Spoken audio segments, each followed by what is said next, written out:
Armored vehicles of the 30s were very different from tanks of today. Engineers were still experimenting with even the most basic of design principles and tested all sorts of approaches. Many of them thought that supreme firepower was the key. That's why at some point we saw the advent of multi-turreted tanks that were epic, fearsome, sometimes borderline stupid, but still kind of awesome. Today we're speaking about the most peculiar vehicles of this kind in War Thunder. Say hello to the American M2A2, the lightest multi-turreted vehicle on the list. A bit less than 9 tons of weight, a crew of 4 and 2 separate turrets.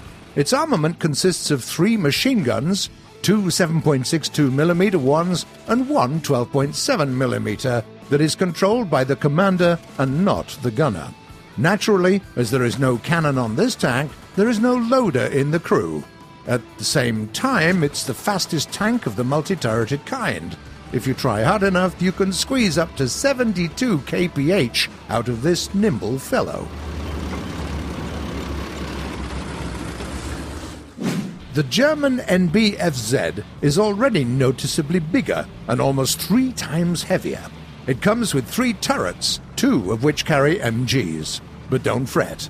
The main turret is equipped with 2 proper guns, a 37mm one and a 75mm one. Apart from the conventional crew of 4, you also get 2 dedicated machine gunners, 1 for each MG turret. This way, the tank compensates for its gigantic size and low speed with great survivability. It might sound cynical, but it's true. The bigger the crew, the longer you can survive in a fight. Here's the impressive Japanese Rogo. It's 25 tons and a half and has 2 full-fledged cannon turrets and 1 additional smallish MG turret in the rear. This vehicle is operated by a crew of 6. A gunner working the 37mm gun also doubles up as a loader for it, while the main caliber is serviced by 2 tankers. Yet another American vehicle on our list, the M3 Lee, is proof that sometimes when you want to create a vehicle that is a tank and a tank destroyer at the same time, and want it really, really badly, it might actually work. A very potent 75mm cannon with limited traverse, and therefore a restricted fire angle, is poking right out of the hull. There is also a separate turret on the roof, with a somewhat weaker gun. It's just a 37mm one. What's interesting is that there is yet another turret on the top of that one equipped with an MG, which makes the tank look a bit like a stacking toy, to be honest. The crew consists of 6 tankers. Every cannon gets a gunner and a loader of its own. It's worth noting that similar vehicles are sometimes fielded by the Soviets or the British. We're speaking about the M3 Medium and the cruiser tank Grant 1, which are both event vehicles. Okay, next up is the respectable British Independent, the oldest multi-turreted tank available in the game. Its prototype was built as early as in the Roaring 20s. It has 5 turrets and a crew of 8. Ooh, looks pretty intimidating, right? Well, that was the idea.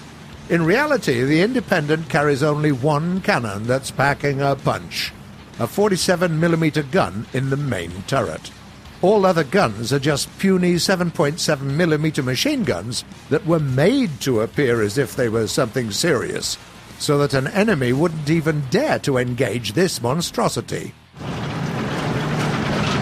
Wait a second. Isn't that a tank with a single turret in a video about multi-turreted tanks? You see, even though the Chi-Ri-2 does only have a single turret, it also has 2 guns, and they can be controlled independently, so game mechanics-wise it kinda counts, we say. That's why technically it is a multi-turreted tank that just so happens to have only 1 turret.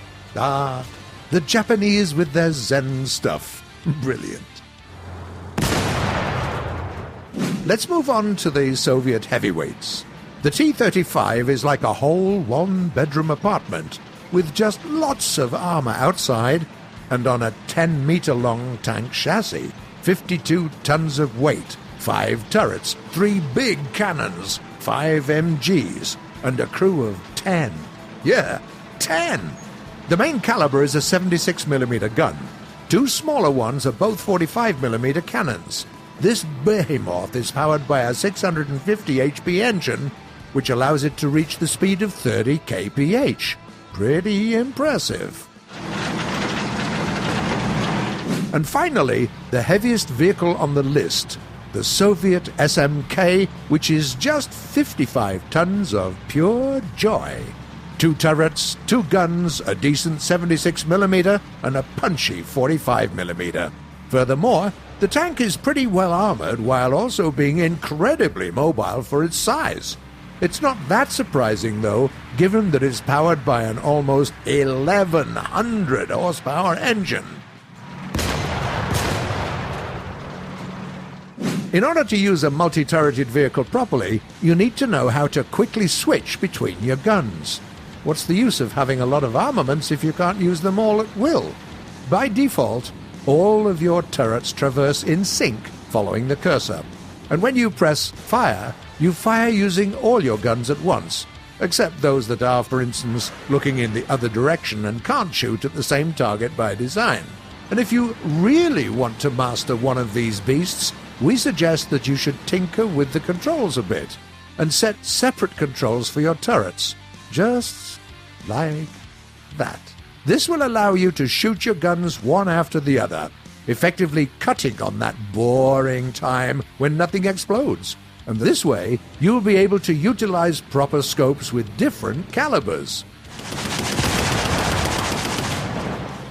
Now, a few words about tactics. Of course, as this class of tanks includes a very varied roster of vehicles, there aren't that many pieces of advice that would work for both a speedy M2A2 and one of the Soviet giants. But there are a few common traits that most multi-turret vehicles share. First of all, these tanks can take a lot of punishment. Any enemy tanker willing to take out all 6, 7, or even 10 members of your crew will have a tough time achieving that. That's a fact.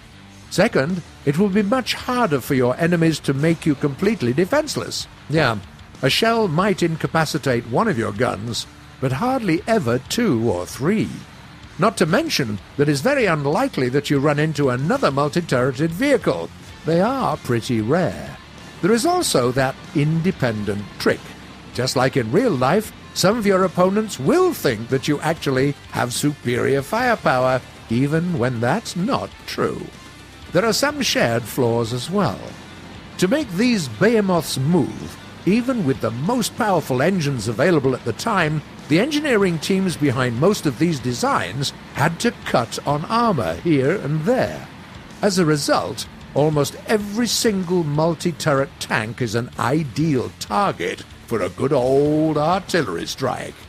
It's big, doesn't have particularly thick armor, and probably won't leave the affected area in time, the M2A2 being a lucky exception. Furthermore, unusual design attracts attention. Be ready, because you will almost always be a priority target for the enemy team, and a very big and juicy target at that. But all these problems are more than outweighed by your superior survivability. Just take some time to learn how to shoot at several targets at once, get the hang of switching between guns at just the right time, and you are bound to help your opponents create a lot of happy, colorful memories. Have fun.